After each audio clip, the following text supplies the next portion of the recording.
Welcome back to Sportfolio. Any other November, Mike Krzyzewski's record 903rd win might have been pushed aside by highlights of Blake Griffin or Kobe Bryant. But when Coach K hit that milestone 2 months ago, the NBA was still locked out. And you'd think he'd be pleased at not having to share the spotlight with the pros? Not so.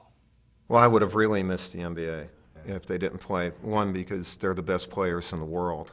And I think it helps the college game to be shown against the NBA. You know, they're two different entities. The other thing is the national coach of the United States team. I want to see the guys that I'm going to coach in London next summer and evaluate them, and because we're going to have a tough decision-making process to pick the final 12. Tough decision-making process, but now you got a 66-game compressed schedule, injuries, burnout, stressed athletes. Is it going to make London harder for you? The only way it'll make London harder is if one of the key guys gets hurt and can't play. These guys want to play in London, and I think it's going to be the key issue for the NBA is who stays healthy throughout the year. It's such a tough schedule, especially for the veteran teams, the older players. Yeah, now, as far as the issue of a motivated NBA athlete, you're probably one of the few guys on the planet that understand that these guys don't necessarily play for money. They played for you, for the love of the game. What do you say to the cynics who talk about these overpaid athletes? Well, I love our guys. You know, they wanted to represent their country, and for those people who are cynics, let me put it in this perspective. These players have a dog's life in their careers.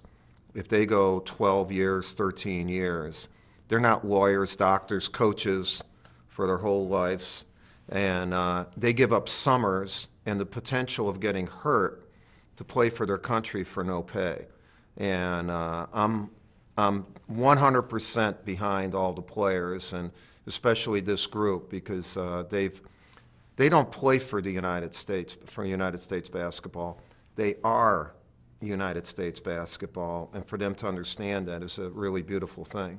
And they also play as friends. So you say a dog's life. 3 big dogs, who are now Miami Heat, talked about chemistry, and they decided basically to come together, you know, on your back at Team USA.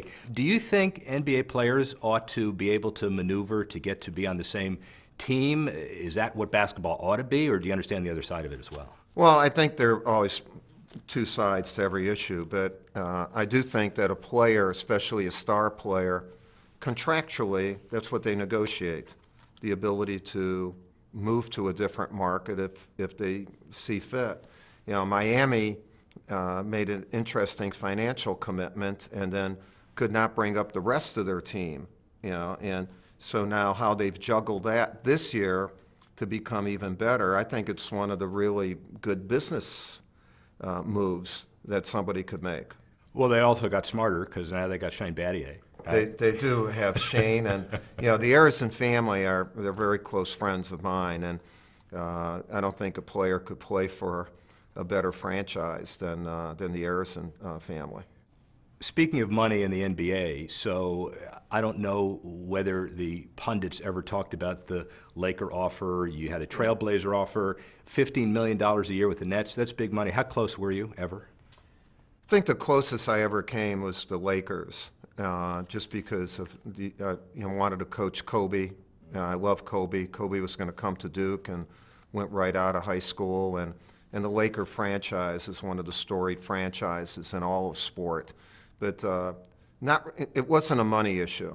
It was really, I just couldn't leave Duke. I love Duke.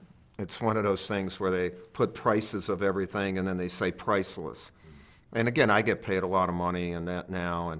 But I love Duke. I love the state of North Carolina and the fact that my family's here. It's just 6 months.